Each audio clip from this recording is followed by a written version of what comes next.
All right, folks, welcome to how to pick the best turtle soups. The short answer is time, and that's discussed in SOT. However, you can also determine the best turtle soups by the if-then principle.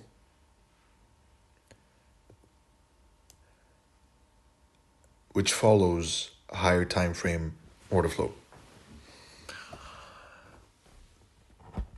This is a picture which I've posted before. If you've seen it, then observe the finer details. If you haven't, then there you go.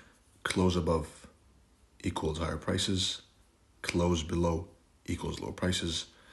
Wick above equals low prices. And wick below equals higher prices. This is on determining the higher time frame order flow. Right, so which means the next candle on the higher time frame, the daily, for example. If today's daily candle closes above yesterday's daily candle, what's going to happen? What's likely going to happen is you're going to have a chance to buy below the open of tomorrow. Right? Close above, higher prices. Close below, lower prices. Wick above, lower prices. Wick below, higher prices. Some intricacies. When the higher time frame is bullish, the lower time frame will explode through the highs. And of course, it'll get an electric shock as soon as it touches the lows and rally. Right? So you'll see it have a touch of a low on the lower time frame and then explode above the highs. And I'll illustrate this in a moment. When the higher time frame is bearish, the lower time frame will sink like a rock in the sea. Right? It'll just fall down and down, and you'll buy the low and get wrecked, and you'll buy the other low and get wrecked, and you'll keep buying turtle soups, fake turtle soups, and get wrecked, and blame me for it. No, you're wrong because you didn't know the higher time frame order flow, and you didn't keep it in mind. You were blindly pattern trading turtle soup like an idiot, right? Which is wrong.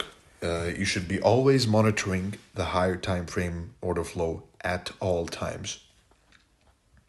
That's the wise, complete thing to do, right? Because when the higher time frame is bearish, either by closing below or wicking above, right?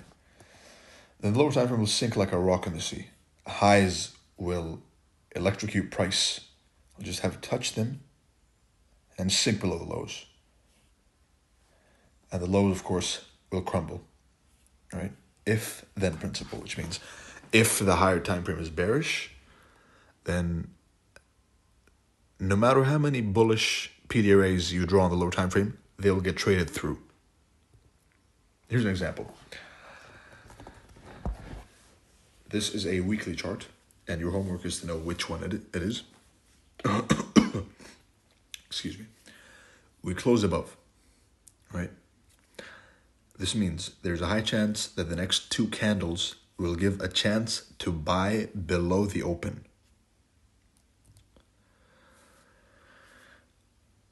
Right, so close above, wick below, and a massive green candle, an up close candle, right? This means the higher time frame is bullish, right? Let's see what happens in the lower time frame. If the higher time frame is bullish, the lower time frame lows will be used as a launch pad to launch price above the highs on the lower time frame. And if the higher time frame is bullish, then if the higher time frame is bullish, then the lower time frame bullish PDRAs will be disrespected and violated, absolutely ignored, and flipped into support, right? Inverted. So again, this is a key principle. It's crucial. If you're binge watching, then stop and focus, right? If the higher time frame is bullish, then price will fly. No matter what Reaper IFVG you draw, it's not going to work, right? It's going to break through the highs. If you try and sell a bearish turtle soup on the lower time frame and the higher time frame is bullish, you are going to get wrecked, right? Now, and vice versa, of course. Right. This also answers a crucial question, which is, I sold an old high and it kept going higher. Of course, because you were selling the lower time frame during a bullish higher time frame. But how do we determine if it's bullish? Close above, higher prices. Wick below, higher prices. Range taken one side, higher prices. If it's the low taken first, right? It's as simple as that. Key level dynamics. A key level can only be reacted from in three ways: a V shape, an M or W shape, which is the most common and which is the one you look for. This is turtle soup. And of course, multiple touches, which is unfavorable, right? So let's say you draw out the key level. You're really excited, you want to try the concepts. You then draw out the key level, and then it works. It's a V shape, right? This is the higher time frame key level, and this is the lower time frame. It's going to smack into it and abuse the highs. Same here. You were happy, of course. You drew this key level. You bought, it went up. Fantastic. But then, the next day, you marked the key level, and then you sold over here. Great, nice reaction. Let me move my stock to break even. And then it stopped you out, and then it dumped. And you go and punch your screen, right? Because you're pissed. Over here, let's say this was the key level. You bought this turtle soup. Fantastic. Stop break even, and then it smacks back into your stop. And then you buy again, and then it stops you out twice, and then it rallies. Sounds familiar? Probably. Because that's a common mistake of not knowing, of you not focusing on the different types of reactions from a key level. One thing is identifying the key level correctly. Another thing is knowing what it looks like from the key level to your target. Here's a deeper look into turtle soup on the lower time frame. You're going to have the higher time frame key level, and then you're going to have a short-term liquidity pool or pools, the more the better, on the lower time frame. It's going to smack into the previous liquidity pool. Of course, there's going to be a time line over here, vertical line. Smack into it. Get everyone bearish, market structure traders selling down here, and it rallies. Now, where can you find the high probability turtle soups? A high probability turtle soup will always be in alignment with the higher time frame candle order flow. Oh, but how do we determine that? Close above, higher prices. Close below, lower prices. Wick above, lower prices. Wick below, higher prices. Take one part of the range, and then take it to the opposing end of the range, and more on that in the next chapter. Right? Will always be fast to accelerate from current price levels at the time. Will always occur at the opening of new candles, not the end of old candles. And this troubleshoots a common mistake and focus over here, which is I bought the turtle soup, but then my turtle soup got turtle souped. Try buying at the opening of new candles, not the end of old candles. It'll always occur at specific times, always, and it will always be a false breakout of a range, every single time. Next up, ICT, turtle soup, all these fancy terms. What's the summary? there is no summary. If you look for a plug and play model, you are a lazy person, and you need to change that, because lazy people don't make it. All right. The only way to get an easy plug and play model is to first put in a lot of work getting wrecked and paying attention to the details. That's the only way. So the only way too easy is hard. Right? Reminds me of the saying. It's an old Chinese saying. It says, bitter now, sweet later. Sweet now, bitter later. But you can kind of summarize ICT in the power of three. Everything you're looking for lies in the open, high, low, and close, or open, low, high, and close. Right? The open on the left side, high, low, and close, open, low, high, close. If you want a summary of ICT, it's buy below the opening price. This is the foundation. Buy below the opening price when bullish, sell above the opening price when bearish. All concepts are subservient to the open, high, low, and close. You look for the breakers above the opening price. You look for the bullish order box below the opening price, etc. Every bullish turtle soup, and this one is food for thought, every bullish turtle soup that has ever happened below the opening price of the candle. Every bearish turtle soup that ever happened above the opening price of the candle.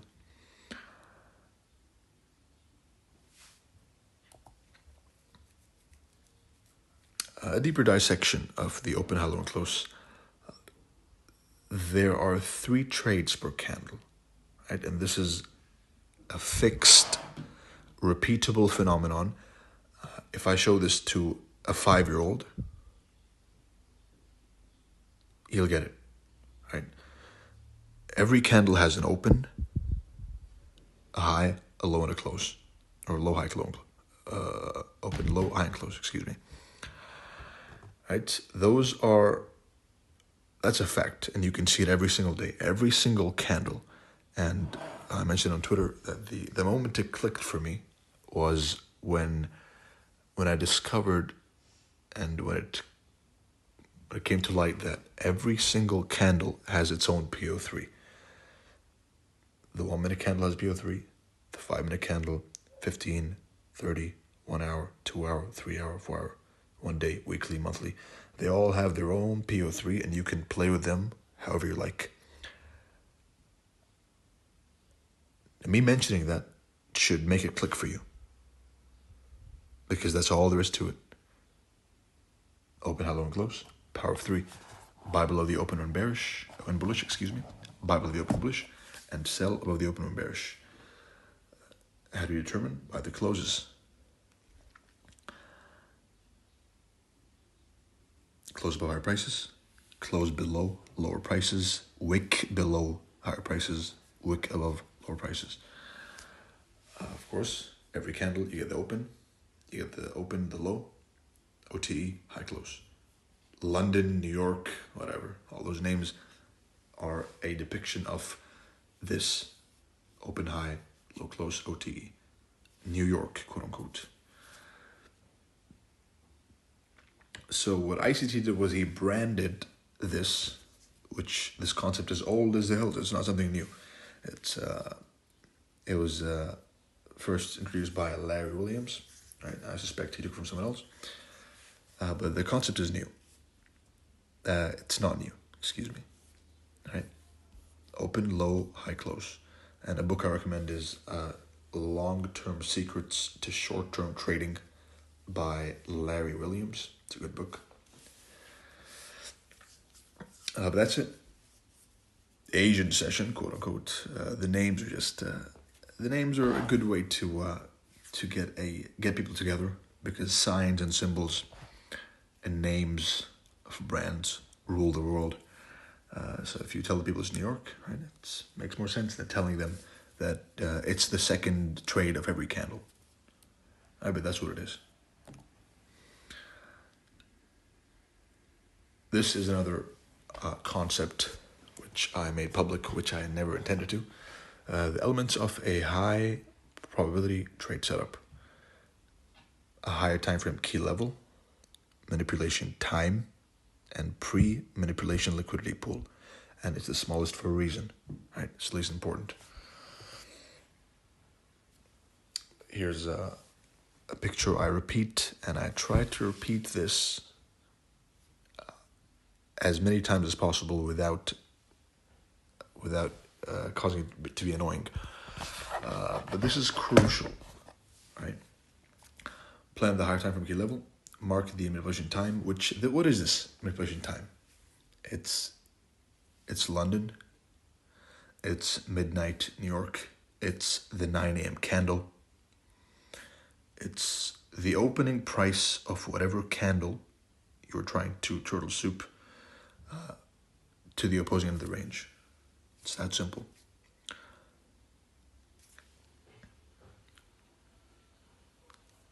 Lose sleep over this picture. Think about it. Right? Truly delve deep into it. Again, in summary, you buy below the opening price when bullish. You look for your pattern here, OB, FVG, breaker, SMT, whatever, right? Over here. And vice versa. This is a bullish candle. So if you're expecting price to go higher because we closed above a candle, then you look for this. Buy below the open.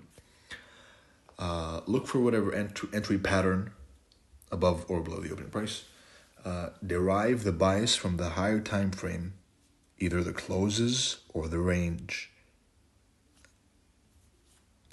So if the higher time frame closes above, then you look for price to dump below the open and rally, and vice versa.